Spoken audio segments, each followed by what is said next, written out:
जो मैंने foot and mouth disease की बात की, ये सिर्फ जानवरों को नहीं होती, ये इंसानों को भी होती है। जहाँ उनका कदम उठता है तो मुल्क के ख़िलाफ़ उठता है, और जब माउथ डिजीज़ क्या है, जब मुंह खुलता है तो गाली गलौज और बदतमीज़ी और बदतहज़ीबी होती है। ना सिर्फ हम जानवरों की बीमारियों का इलाज करेंगे, बल्कि कई सियासी जमातों को जो बीमारियां लाहक है उनका भी अच्छा इलाज करेंगे इंशाअल्लाह ताला।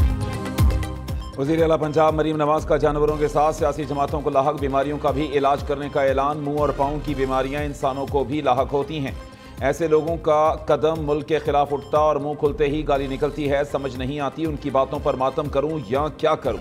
मरीम नवाज की सियासी मुखालिफिन का नाम लिए बगैर तनकीद। पाकपतन में लाइव स्टॉक कार्ड के इजरा की इफ्तिताही तकरीब से खिताब करते हुए कहा, मवेशी पालने के कारोबार को फ़रोग देना मेरी हुकूमत का मंसूबा है। लाइव स्टॉक कार्ड का दायरा फैलेगा तो घरों में खुशहाली आएगी। शहबाज शरीफ हुकूमत को 10 माह भी नहीं हुए, लेकिन अच्छी खबरें आ रही हैं। डोलती मईशत संभल रही है। मुल्क मौशी इस्तेहकाम की तरफ गामजन है। सड़क के बगैर तरक्की नहीं हो सकती। मुखालिफत करने वालों की अकल पर मातम ही किया जा सकता है।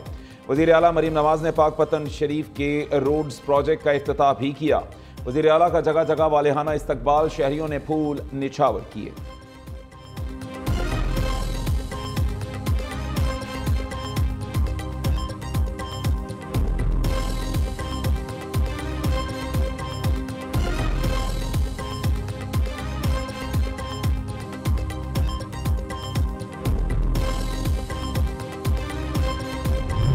एक साल में 50 करोड़ रुपए देना मेरा काम है।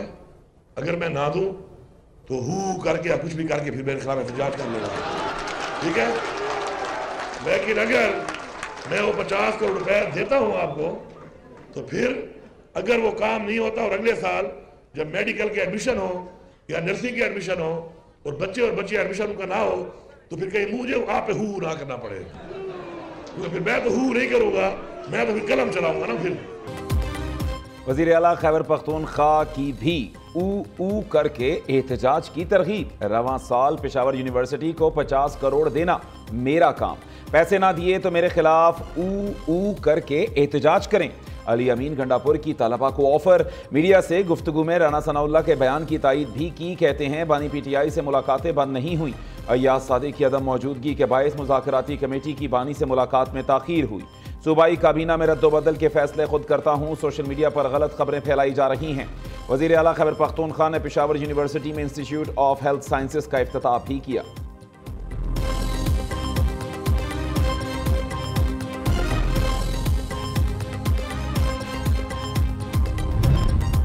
अता तारड़ ने अली अमीन गंडापुर का एहतजाज से मुताल्लिक बयान काबिल तहसीन करार दे दिया। वज़ीर इत्तलात कहते हैं काश PTI वाले जलाओ घेराव की बजाय ऊ करके ही एहतजाज कर लेते।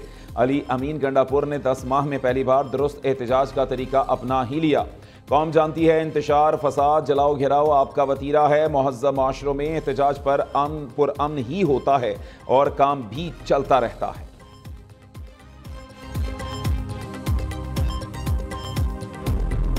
आज तक पाकिस्तान में कभी भी कंपेटिटिव बेसिस के ऊपर पावर नहीं खरीदी गई। हमने हर स्टेज के ऊपर अपने मुल्क की तारीख में एक्सपेंसिव पावर बगैर कंपेटिटिव प्रोसेसेस के जरिए एक मजबूरी या दूसरी मजबूरी के तहत खरीदी। मेरे लिए और पावर डिवीजन के लिए कम कीमत की बिजली के अलावा और कोई कंसिडरेशन इस वक्त नहीं है।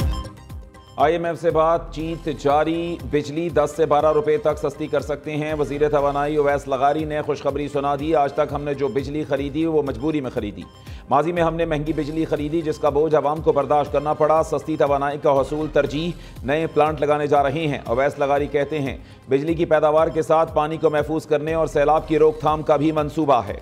बिजली तकसीमकार कंपनियों के बोर्ड्स की तंजीमें 9 कर दी। IPPs के मुआहदे पर नजरसानी करके 1000 अरब रुपए की बचत की गई।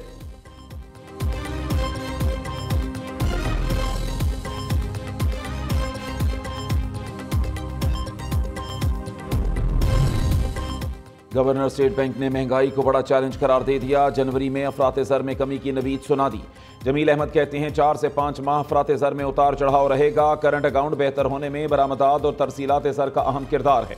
एक्सपोर्ट्स को मजीद बढ़ाने की जरूरत है। रवां साल तरसीलात ज़र 35 अरब डॉलर तक बढ़ने का तखमीना है। कर्जों की अदायगी में बेहतरी आई। कलील मुद्दती कर्जों को तवील मुद्दती कर्जों से उतारा गया।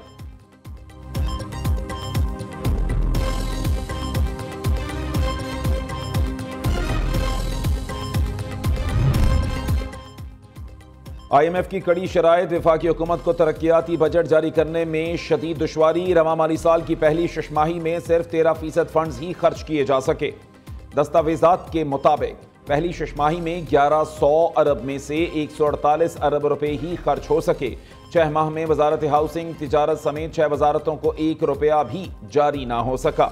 16 वजारतों को 1 अरब रुपए से कम तरक्याती फंड जारी किए जा सके। सूबों और खुसूसी इलाकों को सबसे ज्यादा 46 अरब, डैमों के लिए 32 अरब रुपए खर्च हो सके।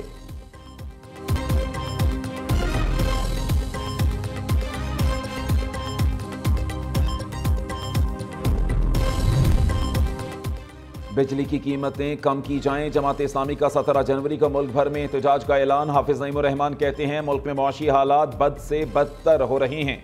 पंजाब में सरकारी स्कूलों को प्राइवेट किया जा रहा है। अशराफिया को फायदा पहुंचाने के लिए आवाम पर नए टैक्सेस लगाए जा रहे हैं।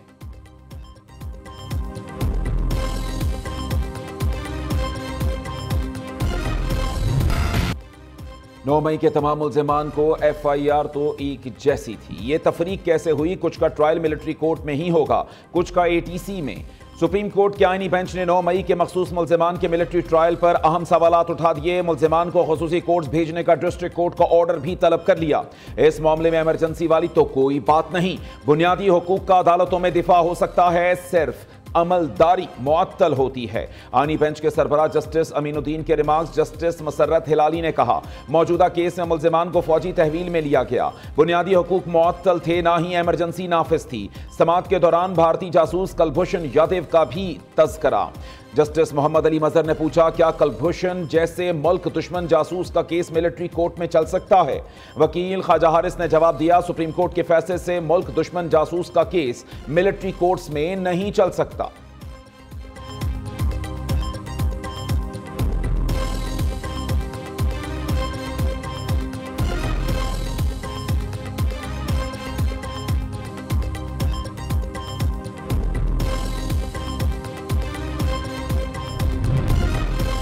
सियासी जमात के पुरतशद्दुद मुजाहरे पंजाब के बजट पर भारी पड़ने लगे। 2 अरब रुपए की खतीर रकम से 44,900 आंसू गैस शेल्स खरीदे।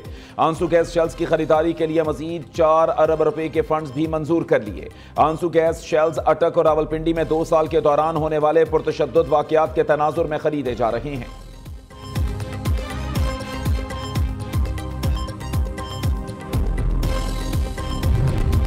थाना शादमान नजर आतिश केस जेल ट्रायल में अहम पेशरफ्त। लाहौर ATC ने शाह महमूद कुरैशी समेत दीगर मुल्ज़िमान पर फर्द जुर्म आयद कर दी। तमाम मुल्ज़िमान का सेहत जुर्म से इनकार। अदालत ने 16 जनवरी को प्रोसिक्यूशन के गवाहान को शहादत के लिए तलब कर लिया। दूसरी जानिब D चौक एहतजाज में 200 से जायद गिरफ्तार मुजाहिरीन को जमानत मिलेगी या नहीं? इस्लामाबाद की इंसदाद दहशतगर्दी अदालत ने फैसला महफूज कर लिया।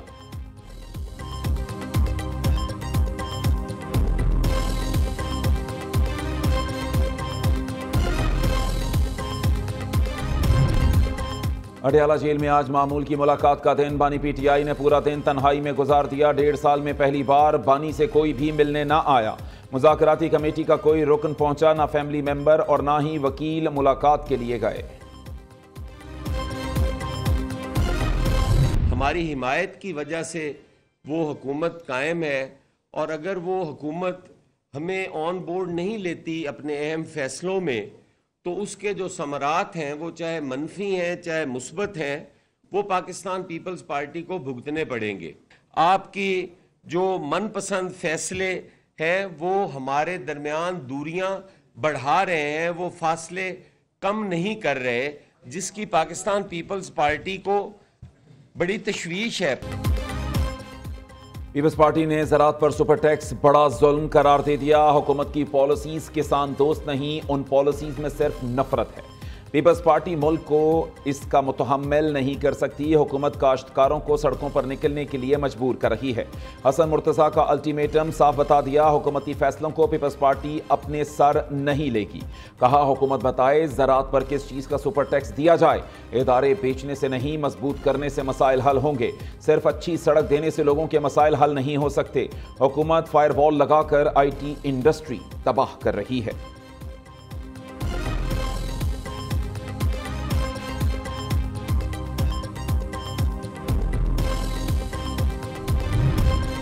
शर्जील मेमन का कराची में लंदन जैसी सड़कें बनाने, डबल डेकर बसेस चलाने का ऐलान। सिंध के सीनियर वजीर शर्जील मेमन कहते हैं, कराची में पानी का बहुत बड़ा मसला है जिसे हल करेंगे। कराची भत्ताखोरी, हड़तालों, एहतजाजों से पाक हो गया। ताजिरों के मसाइल हल करना हुकूमत की अव्वलीन तरजीह है। ताजिर बरादरी को तहफ़्फ़ुज़ फराहम करने के लिए हर मुमकिन इक़दाम करेंगे।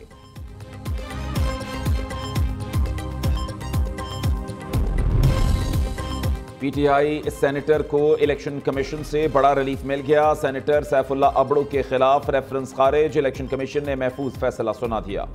रिमार्क्स दिए, सेनेटर सैफुल्ला अबड़ू टेक्नोक्रेट की अहलियत पर पूरा उतरते हैं। नाअहली से मुताल्लिक दरखास्त सेनेटर शहादत आवान ने चेयरमैन सेनेट को दी थी।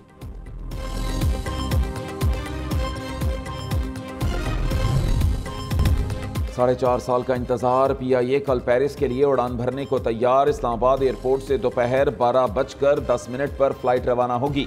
तर्जुमान PIA के मुताबिक PIA पेरिस के लिए हफ्तावार 2 बराह रास्त परवाजें चला रही है। दोनों फ्लाइट्स की बुकिंग फुल हो चुकी।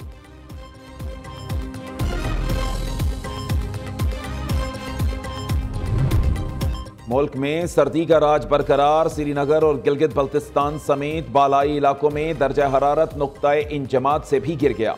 लेह -13, स्तोर -11, स्कर्दू और कल्लात में पारा -7 रिकॉर्ड। कोयटा -6, हुंजा -5, चित्राल, गिलगित -3, रावलाकोट, पुलवामा, दीर में दर्जा हरारत -2 तक गिर गया। श्रीनगर, मालम जब्बा, एबटाबाद -1 और मुजफ्फराबाद में दर्जा हरारत 1 डिग्री सेंटीग्रेड को छू गया। पंजाब में रात और सुबह के औकात में शदीद धुंध, परवाजों का शेड्यूल मुतासर, ट्रेनें ताखीर का शिकार।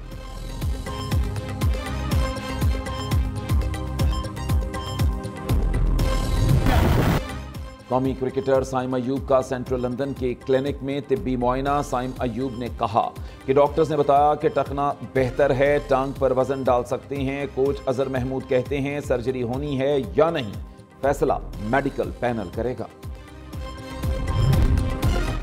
साक स्नूकर चैंपियनशिप का सुल्तान कौन, फैसला कल होगा। फाइनल में पाकिस्तान के मोहम्मद आसिफ और श्रीलंका के अरशाद मद्दे मुकाबिल। दोनों खिलाड़ियों में कांटे का मुकाबला मुतवक्के। मोहम्मद आसिफ ने सेमीफाइनल में हमवतन नसीम अख्तर को 3 के मुकाबले में 5 फ्रेम से हराया।